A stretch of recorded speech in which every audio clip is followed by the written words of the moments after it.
नमस्कार, एक बार फिर से आप सभी का स्वागत है। इस वीडियो के माध्यम से मैं बहुत यूजफुल जानकारी आप लोगों के साथ शेयर करूंगी जो दहेज निषेध अधिनियम के सेक्शन 3 और सब सेक्शन 2 को लेकर है। साथ ही साथ प्रयागराज हाईकोर्ट का, इलाहाबाद हाईकोर्ट का एक हाल ही का आया हुआ जजमेंट भी है जिसमें ये कहा है, जिसका भी जिक्र इस वीडियो के माध्यम से करूंगी।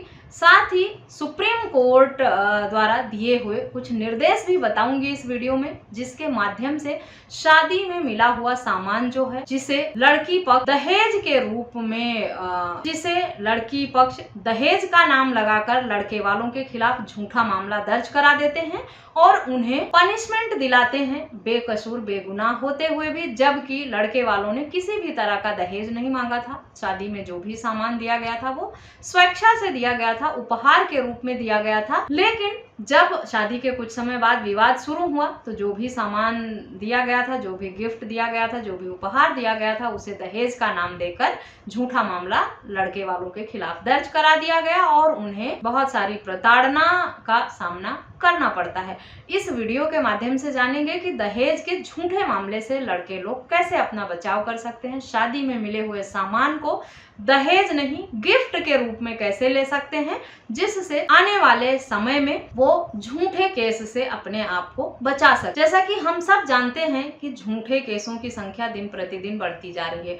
शादियां टूटना बहुत आम बात हो गई है। शादी के कुछ समय बाद छोटे मोटे बात पे विवाद या मतभेद होता है और लड़का लड़की दोनों आपसी विवाद में उलझ जाते हैं और फिर मामला उलझते उलझते एक दूसरे से बदला लेने के भावने से पुलिस और कोर्ट तक पहुंच जाता है, जिसमें लड़की पक्ष वाले बहुत सारे झूठे आरोप लगाकर मामले दर्ज करा देते हैं, जिसमें से एक बहुत ही इंपॉर्टेंट सेक्शन है दहेज लेने का, जो कि कानूनन जुर्म है। दहेज लेना और दहेज देना दोनों कानूनन जुर्म है, लेकिन शादी में मिले हुए सभी सामान, सभी उपहार, सभी गिफ्ट दहेज की संज्ञा में नहीं आते हैं। शादी में स्वेच्छा से जो सामान दिया जाता है उसे गिफ्ट या उपहार का नाम दिया जाता है, जिसे दबाव बनाकर लड़के पक्ष वाले लड़की वालों से मांगते हैं या जबरन वसूलते हैं, उसे दहेज का नाम दिया जाता है। लेकिन क्या जबरन वसूली को ही दहेज की संज्ञा देकर मामले कोर्ट में दर्ज किए जाते हैं? नहीं, झूठे मामले ही ज्यादातर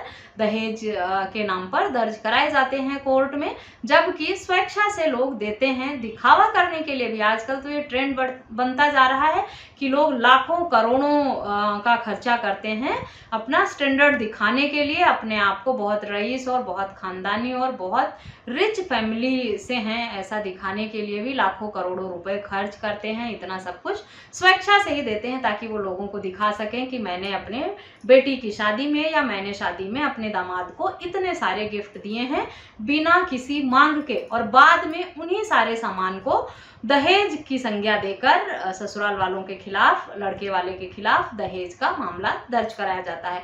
इस वीडियो को अगर आप पूरा देख लेंगे तो आप ये बात समझ जाएंगे कि शादी में मिले हुए सभी सामान दहेज की संज्ञा में नहीं आते हैं। शादी में मिले हुए जो स्वेच्छा से दिए हुए सामान हैं वो गिफ्ट के रूप में है, और लड़के वाले उन गिफ्ट और लड़के वाले इस तरह के गिफ्ट देने को दहेज का नाम लगाकर झूठा मामला नहीं दर्ज करा सकते हैं। लड़के वाले अपना बचाव कैसे कर सकते हैं शादी में मिले हुए सामान को गिफ्ट बताकर, इस वीडियो के माध्यम से डिटेल में जानेंगे। साथ ही साथ इलाहाबाद हाईकोर्ट का एक जजमेंट में शेयर करूंगी जो दहेज निषेध अधिनियम के सेक्शन 3 पर आधारित है और सब सेक्शन 2 के बारे में भी बात करता है। इसके साथ ही साथ सुप्रीम कोर्ट ने भी अभी हाल ही में एक गाइडलाइन दी है जिसमें ये साफ कहा है कि शादी के समय लड़का लड़की दोनों जो भी लेन देन करते हैं, जो भी सामान एक दूसरे को देते लेते हैं, उसकी उन्हें लिस्ट बनानी चाहिए, किस तरह से बनानी चाहिए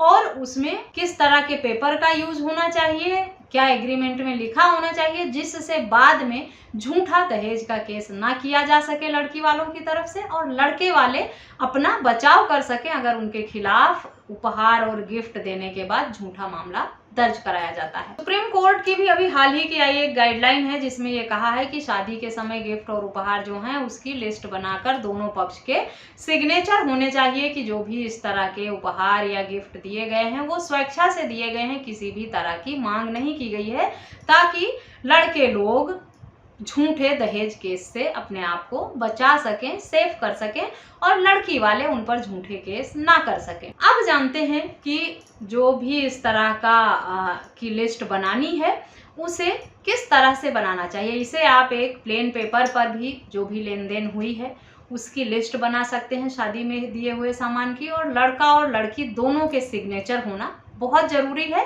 साथ ही विटनेस हों और उनके परिवार वालों के भी सिग्नेचर होने चाहिए।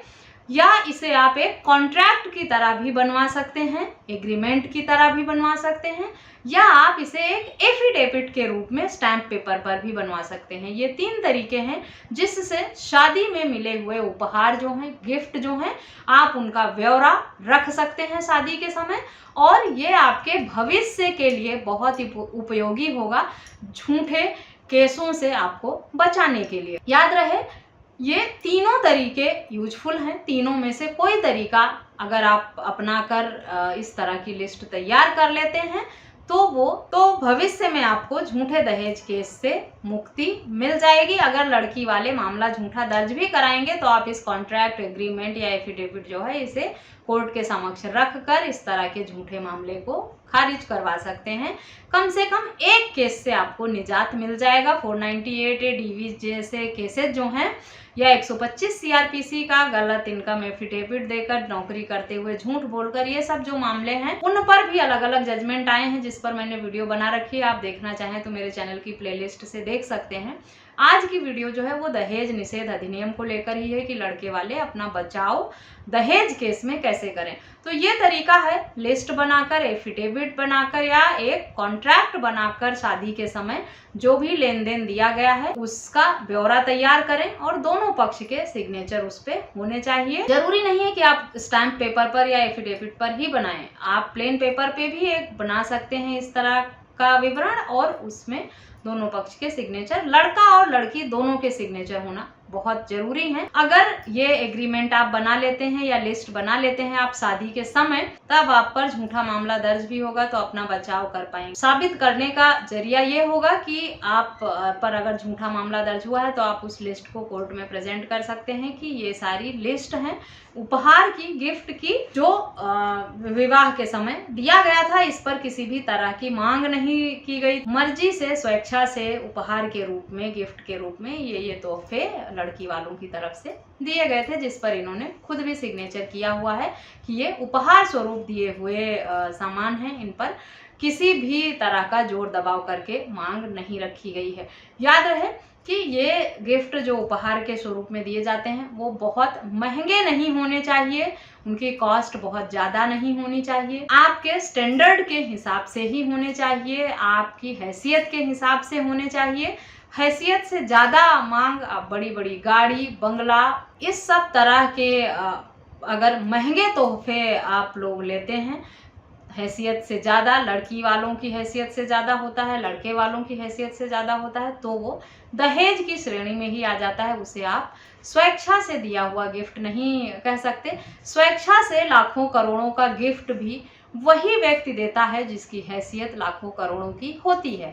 आम इंसान अगर अपनी हैसियत से ज़्यादा खर्च करता है या हैसियत से ज़्यादा महंगे उपहार देता है तो वो उससे जबरन ही वसूला हुआ माना जाता है। इस बात का ख्याल रखें। इस तरह की लिस्ट बनाकर आप शादी में मिले हुए जो उपहार हैं, जो भेंट हैं, जो गिफ्ट हैं, उसे लीगलाइज करा सकते हैं ताकि भविष्य में आप दहेज के झूठे मुकदमे से बच सकते। दहेज लेना और देना दोनों जुर्म है। अगर किसी व्यक्ति पर दहेज निषेध अधिनियम के सेक्शन 3 के अंतर्गत कार्यवाही की जाती है, कम से कम 5 साल की सजा का प्रावधान है या 50,000 कम से कम जुर्माना, अधिकतम दहेज की जो राशि है उसके बराबर जुर्माने से दंडित किया जा सकता है। लेकिन दहेज निषेध अधिनियम के सेक्शन 3 का सब सेक्शन 2 जो है वो गिफ्ट के बारे में चर्चा करता है, गिफ्ट के बारे में बताता है जो शादी के समय दिया जाता है। तो ये दोनों सेक्शन जो हैं इसे डिटेल में पढ़ें, समझें, इलाहाबाद हाई कोर्ट का जो जजमेंट आया इसी सेक्शन पर, उसका लिंक आपको वीडियो के डिस्क्रिप्शन बॉक्स से मिल जाएगा। वहां से आप पढ़ सकते हैं डाउनलोड करके डिटेल में। और इस तरह के और शादी में इस तरह का एग्रीमेंट बनाकर आप अपना झूठे मामलों से बचाव कर सकते हैं। आशा करती हूँ ये जानकारी आपके लिए यूजफुल होगी। जानकारी यूजफुल लगी है तो वीडियो को अधिक से अधिक लोगों के साथ शेयर करना और चैनल को सब्सक्राइब करना बिल्कुल भी ना भूलें। इस वीडियो में बस इतना ही, मिलते हैं नेक्स्ट वीडियो में, तब तक के लिए थैंक यू एंड बाय।